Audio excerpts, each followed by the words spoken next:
On leur a montré des lumières au loin, des villes qui brillent comme un destin.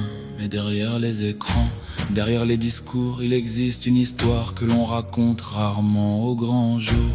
Pourquoi tant de jeunes veulent partir? Pourquoi tant de peuples veulent fuir? Avant de regarder l'arrivée, peut-être faut-il comprendre le passé.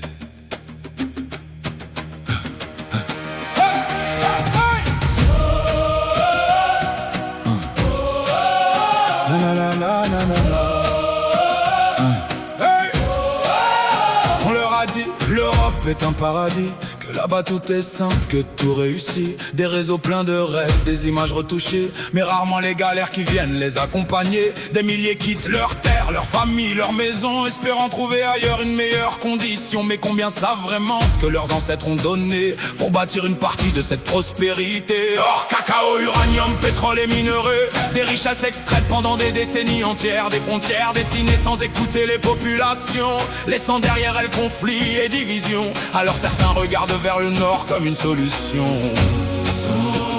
sans toujours connaître l'origine de la situation.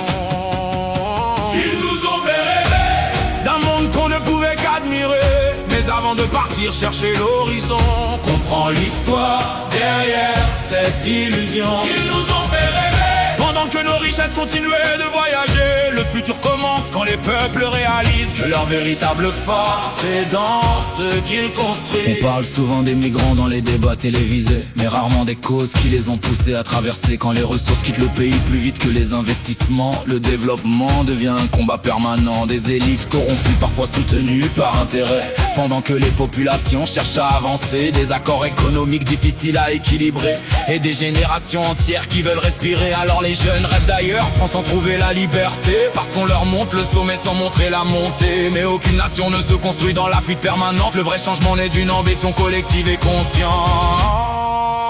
Ils nous ont fait rêver d'un monde qu'on ne pouvait qu'admirer, mais avant de partir chercher l'horizon, comprends l'histoire derrière cette illusion. Ils nous ont fait rêver pendant que nos richesses continuaient de voyager. Le futur commence quand les peuples réalisent que leur véritable force est dans ce qu'ils construisent. On divise les peuples par la couleur ou l'origine, pendant que les vrais enjeux restent hors du magazine. Le voisin devient l'ennemi qu'on apprend à craindre, alors que les difficultés touchent chacun sans distinction à atteindre. Le travailleur, le paysan, l'étudiant ou l'ouvrier partagent souvent les mêmes difficultés. Quand les peuples se regardent comme des adversaires, ceux qui profitent du système respirent mieux que jamais derrière. La question n'est pas d'où vient ton grand-père, mais quel avenir nous voulons laisser sur cette terre. L'unité n'efface pas les blessures du passé, mais elle permet enfin de les dépasser.